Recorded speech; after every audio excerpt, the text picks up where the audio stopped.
Alright, so I don't think there's enough videos of these on YouTube. The old rolling log style mousetrap. I bought enough materials. That's 8 caps, one 10-foot stick, a 1/2-inch PVC. I think it was like 11 bucks. This was $5 for the PVC, and then these were 64 cents a piece. 64 times 8. And then I had the metal hangers and I had the buckets. If you got to buy the buckets, they're a little more. But all you have to do, man, I stopped that right there. Did you see that? It stopped right on that.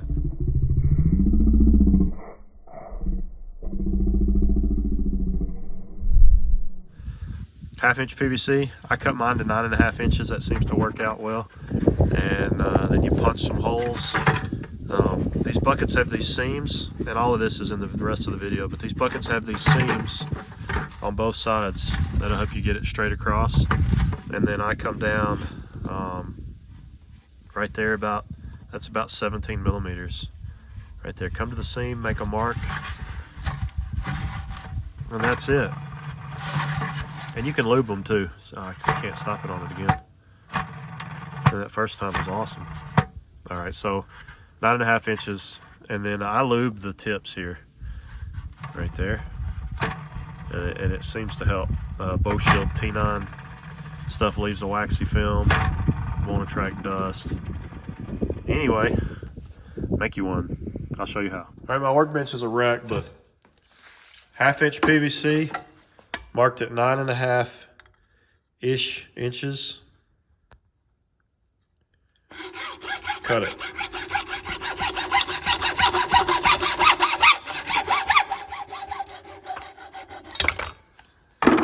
And then what you need to do is get some sandpaper. See if I've got some.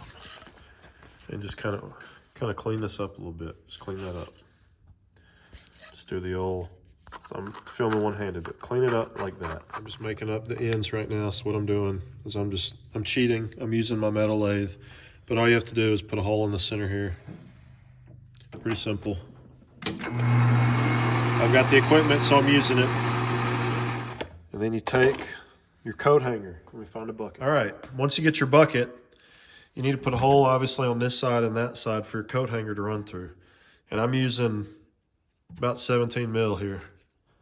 Just seems to work. And what I've been doing is just scribe. Just a little line. And if you look, these buckets, at least so far, all the buckets I've used have this seam. That's how they make the bucket.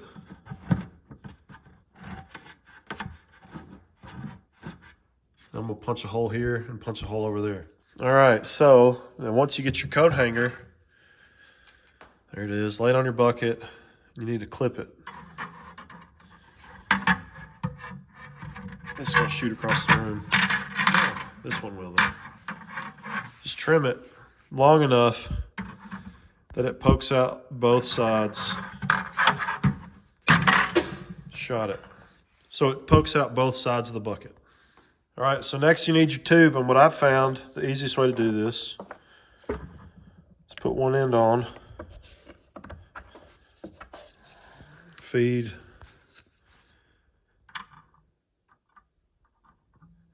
come on, man, you feed it through. I'm struggling, it's not even focused.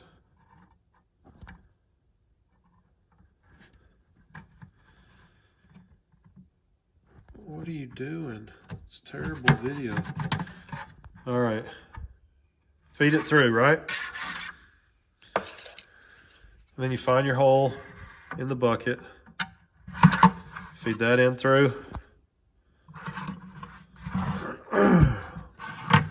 Then you come to this end. And you feed it through there.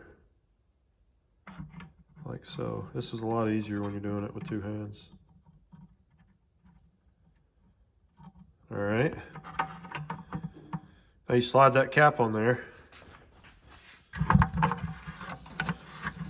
Like thus. All right. Now we're getting somewhere. And then you gently pull that back and you slide it in that hole.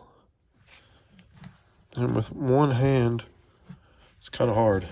Again, God, this is a terrible video. I should have a tripod, but I don't. All right, so once you've got this through here, you want to make sure it spins freely.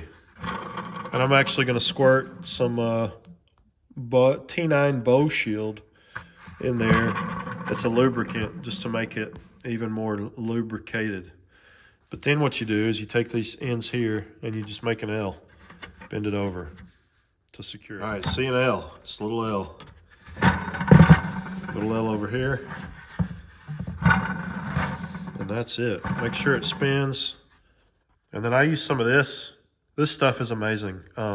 It's really pretty lubey stuff. It works really well.